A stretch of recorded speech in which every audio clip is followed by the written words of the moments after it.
నమస్తే, welcome to Manudhay vlogs. ఇవాళ మన ఛానల్లో రెసిపీ ముల్లంగి సాంబార్, రాడిష్తో సాంబార్ ఎలా చేయాలో ఈజీగా చూపిస్తాను. చాలా ఈజీ అండి చేయడం. టేస్ట్ కూడా చాలా బాగుంటుంది. ముల్లంగి కూడా హెల్త్కి చాలా మంచిది. వీక్లీ వన్స్ అలా చేసుకుంటే బాగుంటుంది. దీనికోసం 1 గ్లాస్ వరకు కందిపప్పు తీసుకోవాలి. దీన్ని ఒకసారి వాష్ చేసి మళ్ళీ 1 గ్లాస్ వరకు వాటర్ పోసుకోవాలి.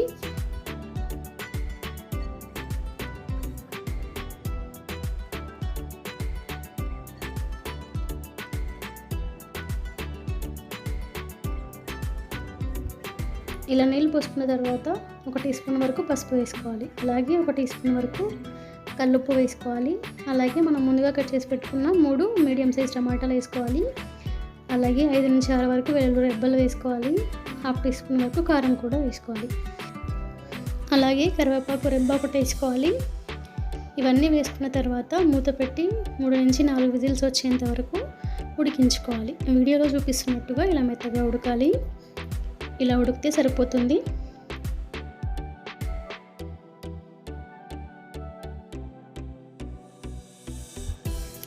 ఆ తర్వాత ఒక నిమ్మకాయ సైజు అంత చింతపండు తీసుకొని రసం పిండి పక్కన ఉంచుకోవాలి. అలాగే ఒక మీడియం సైజు రాడిష్ తీసుకోవాలి, ముల్లంగి తీసుకోవాలి. అలాగే ఒక 2 నుంచి 3 వరకు పచ్చిమిర్చి చీల్చి పక్కన పెట్టుకోవాలి. అలాగే ఒక మీడియం సైజు ఆనియన్ కూడా కట్ చేసి పక్కన పెట్టుకోవాలి. ఆ తర్వాత 5 నుంచి 6 వరకు వెల్లుల్లి రెబ్బలు కచ్చాపిచ్చా దంచుకొని పక్కన ఉంచుకోవాలి.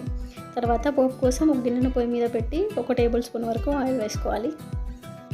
ఆయిల్ వేడిన తర్వాత పోపు దినుసులు వేసుకోవాలి. అలాగే ఒక మిరపకాయ వేసుకోవాలి. ఆ తర్వాత పచ్చిమిర్చి సన్నగా కట్ చేసి పెట్టుకున్నాయి. అలాగే ఆనియన్ కూడా యాడ్ చేసుకోవాలి. వీటిని లో ఫ్లేమ్ మీద ఉడికించుకోవాలి. ఇవి కొంచెం ఫ్రై అయిన తర్వాత మనము కట్ చేసి పెట్టుకున్న ముల్లంగిని యాడ్ చేసుకోవాలి.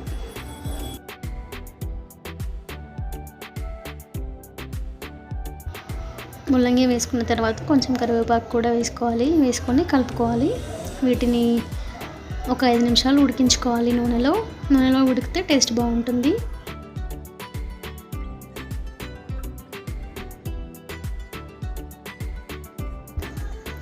ముల్లంగి చక్కగా ఉడికిపోయిన తర్వాత మనం చింతపండు రసం తీసి పెట్టుకున్నాం కదా, దాన్ని ఇందులోకి యాడ్ చేసుకోవాలి.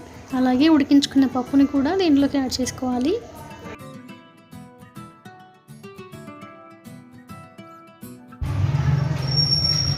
ఇలా వేసుకున్న తర్వాత ఒకసారి కలుపుకొని 1 టేబుల్ స్పూన్ సాంబార్ పొడి వేసుకోవాలి.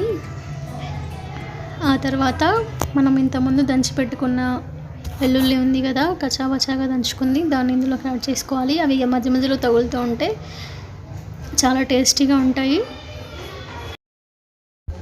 వెల్లుల్లి యాడ్ చేసుకున్న తర్వాత 10 నుంచి 15 నిమిషాలు ఇలా మరిగేంత వరకు, మంచి సువాసన వచ్చేంత వరకు మరిగించుకోవాలి. ఇలా మరిగిన తర్వాత కాడలతో సహా కొత్తిమీరను యాడ్ చేసుకోవాలి. ఇలా కాడలతో వేసుకుంటే టేస్ట్ బాగుంటుంది. ఆ తర్వాత దీంట్లోకి కొబ్బరి పొడి వేస్తే బాగుంటుంది. 1 టేబుల్ స్పూన్ వరకు కొబ్బరి పొడి కూడా వేసుకోవాలి.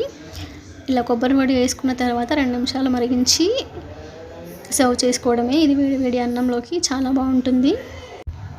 Please like, share and subscribe my channel. Thank you for watching. Thank you.